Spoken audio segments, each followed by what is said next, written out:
covering the stories that impact your life, your town, your state, and your future. This is the Means Report with your host, Brad Means. Hello everybody, and welcome once again to the Means Report. We hope your new year is off to an awesome start. We figured it would be a good idea to focus on the new year and things associated with it. So today we're going to talk about the psychology of resolutions. We're going to talk about staying fit. We're just going to take a look at ways that you can get this year off on the right foot, and more importantly, stay there. And then, as always, we'll wrap up the Means Report with ways that you can stay in touch with us and help us get more great guests, like Jacob Topple. Jacob is the pretty new head strength and conditioning coach at Augusta University. Congratulations on your job that you got in the summer, and welcome to the Means Report. Thank you. Thank you for having me. So you're operating out of the Al and Yvette Harris Sports Performance Center, which is the state-of-the-art facility that AU opened up this summer as well. How's it going? It's been great. The facility itself is awesome, and our athletes really love it. So it's been a great experience thus far. It's probably difficult to narrow down what you do, but I was trying to when I was thinking about this interview. Jacob, do you help people recover from injuries? Do you help make their bodies so they're less susceptible to injuries? Do you make people stronger and faster? What do you do? Yeah, so kind of all of the above. My job at AU is to build the whole athlete. In that, we make athletes stronger, prepare them for their sport, make them faster so they jump higher, run faster, things like that. And in that, we hope to see reduced likelihood of injury and things like that. So we kind of build the all-encompassing person, if you will: mobility, strength, flexibility, speed, all the above. This could probably take the rest of the segment, but just quickly, what kind of exercises are the main ones? Kinds of exercises that the non-athlete who's watching might say, oh, I've done that one before. Yeah, so when we talk about exercises with our athletes and even with general population, I think more of it as movement patterns over movements themselves. So all of our athletes are going to squat, hinge at the hips, vertical and horizontally push, and vertical and horizontally pull. And those exercises may look different from athlete to athlete, sport to sport, but we squat, we'll deadlift, we will press, bench, overhead, and we'll pull, rows and chin-ups, things like that. And that's pretty consistent across the board. Do the exercises vary by sport? Sometimes they do, depending on what some of our common injuries or what we're trying to accomplish with different sports may be. So they can, but a lot of our foundational movements will stay the same, and a lot of the sport-specific stuff lies in the finer details. Maybe it's just me, but it seems like I've noticed a lot of Achilles and ACL injuries, knees and ankles getting blown out, primarily on the football field. Are you noticing that, and what can athletes do to make sure those parts of their bodies don't fail? Absolutely.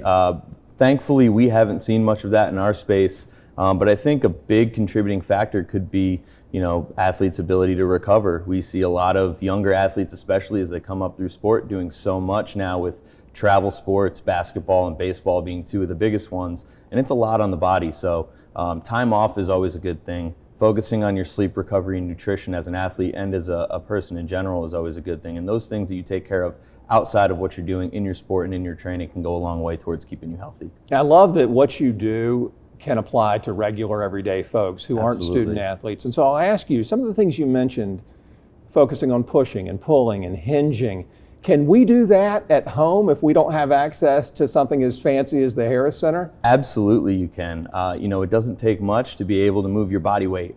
So you can start with things like tempos to make it tougher on yourself, and ranges of motion, and there's ways to make your body weight tougher and easier by how you do it. So you need minimal equipment to get started.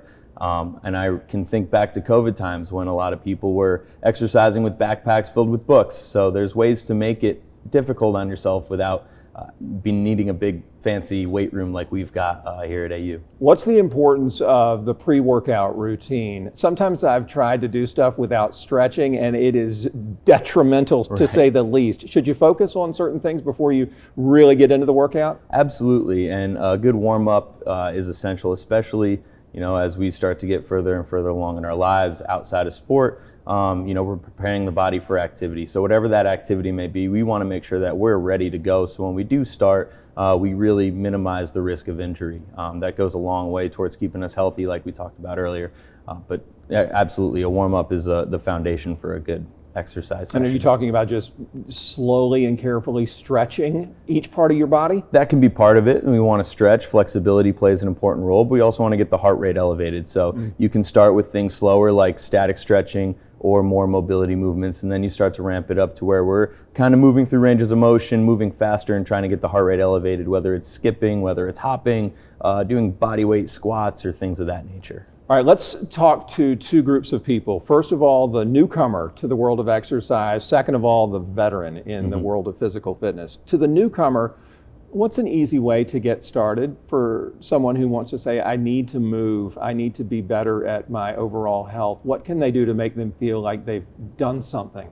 Absolutely. I think the biggest thing that you can do for yourself as a newcomer is set goals for yourself. And when we set goals for ourselves, we want to make sure that we use the acronym SMART goals, right? So specific, measurable, achievable, relevant, and then there's a time component. So we want to have a specific goal. We want to make sure that it's an actual achievable goal that's relevant to what we want to get out of what we're setting, and then that we essentially put a date on it and when we want to achieve this by. So if it's someone who's new and they're like, I want to run 10 miles a week by the end of April. That's very achievable in that time frame. And then you figure out processes and where you need to start. So week number 1, maybe I'm running 3 to 4 miles a week, and I'll spread that out over 7 days. And then I'll gradually build, making sure that I'm hitting small process goals across the way so I can build my self-confidence, and make sure that I'm sticking to that so I can hit my overarching goal in that time frame. Boy, that's great advice, Jacob. All right, so what about for the veteran who says, look, I'm in a rut,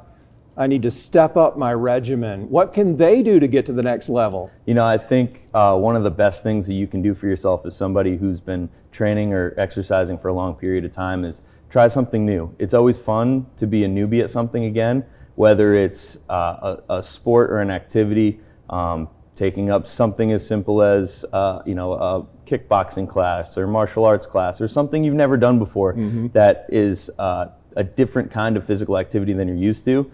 It's always fun to learn new things and start to see progress again. And I think that'll light the fire in a lot of people who maybe feel like they're losing that spark. I love that you mentioned progress. When can somebody, especially the newer folks, tell that their exercise routine is paying off? When can they just start to feel a little better? Yeah, so I always tell, and I'd tell general population the same way I would tell my athletes, what gets tracked gets improved. So whatever your goals are, and those goals that you set for yourself and those resolutions you set for yourself, figure out what those, we call them KPIs, key performance indicators in sport, but essentially be the same thing for a general population person. If it's weight loss, well, am I checking in on my body weight? The same time during the day, 2 or 3 times a week, and am I logging it? Am I keeping track of it? So I know, I'm down 5 pounds this week from where I wanted to be when I started, and I'm staying on track.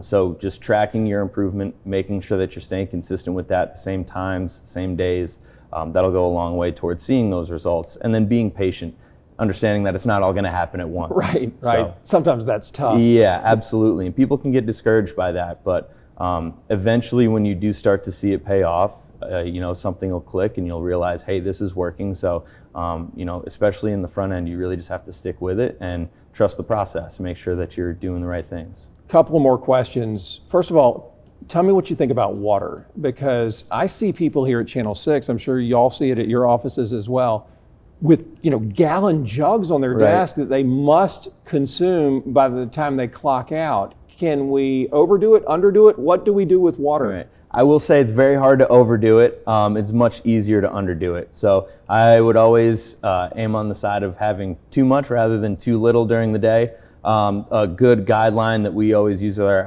athletes is half your body weight in ounces is the minimum for the day. And if it's a higher activity day, we want to aim more towards 1 ounce per pound of body weight. 1 ounce per pound of body weight.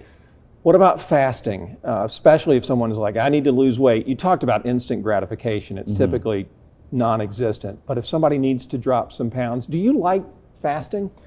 If that's what gets them and helps them, as long as they're doing it in a healthy way, I think there's a lot of different ways that nutrition can work for different people. The biggest thing is managing calories, so calories in versus calories out. And I tell our athletes this who have weight gain or weight loss goals. Again, we go back to whatever gets tracked gets improved. If you're tracking your caloric intake versus your caloric expenditure during the day, then we can figure out, do I need to up my calories? Do I need to lower my calories? And where can I kind of find that sweet spot to where I'm in a range where, I'm seeing healthy weight loss, which would be a half a pound to a pound a week till I reach my goal. And then I know once I start to lose weight, it's going to be harder to continue losing weight. So I have to, again, look back at my calorie balance and see, now where do I need to make changes? Last question is, are you ever too old to work out or exercise? Can you ever get to a point where you say, you know what, I can't keep up with Father Time, with muscle loss, I quit? Absolutely not. You're never too old to start. There's always something that you can do to help yourself, and I think especially as we age, something that gets overlooked a lot is our muscle and bone density, and resistance training, whether it's starting with something as simple as body weight, goes a long way towards preserving our quality of life and independence as we age. So there's never too old to start training. I think it's good for anybody, any age, as long as it's done under the guidance of a professional and done safely. That's so well put, Jacob, and I hope people follow your advice, because 2026 can be the start of a healthier, happier life.